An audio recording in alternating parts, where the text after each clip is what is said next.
The novel ones and the new ones are what are concerning because there's no immunity. She's talking about coronavirus, which is now considered a public health emergency. The CDC has confirmed the first case of human-to-human transfer in the U.S. in Chicago. This is the second diagnosed case in Illinois. Good evening, I'm Paul Cicchini. And I'm Jennifer Roscoe. The woman who had the first case had traveled to Wuhan, China to take care of her sick father. She came back to Chicago and passed it on to her husband. Now the U of I is suspending their programs in China for this semester out of caution. WC93's Courtney Bunting is live on campus. So Courtney, how many students does that affect?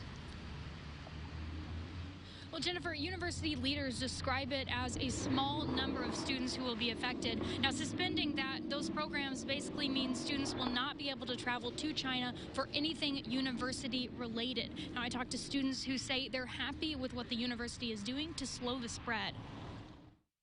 It's still scary to hear that hundreds of people are getting it at a really fast rate. On a campus with 150 students with ties to Wuhan, China, University of Illinois leaders are doing what they can to slow the spread of the coronavirus.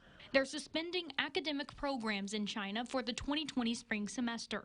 Students say it's comforting to know they're staying on top of it. They're not keeping us in the dark, so we know what's happening, and that's always reassuring. McKinley Health Center has been in contact with students from Wuhan, where the virus was first detected.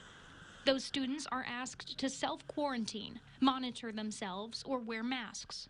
Leaders at the Champaign-Urbana Public Health District say every precaution is being taken. When people fly in from China right now, from Wuhan especially, when they come in, they get a card that tells them if you get the following symptoms, go call your healthcare provider and then go in for testing. The symptoms are very similar to pneumonia. But for those who haven't traveled to China recently, having those symptoms wouldn't mean you're at risk of the virus. If you have that now around here, you probably have flu or one of the many colds going around. But students say while the risk is low for the area, they're still being careful.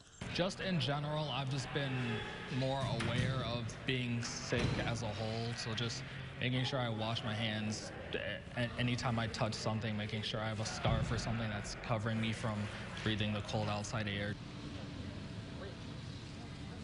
170 people have died so far from the coronavirus. All of those cases have been in China. Live in Champaign, Courtney Bunting, WCIA3, your local news leader. Courtney, thank you so much. Now, like we said, the coronavirus appears similar to pneumonia.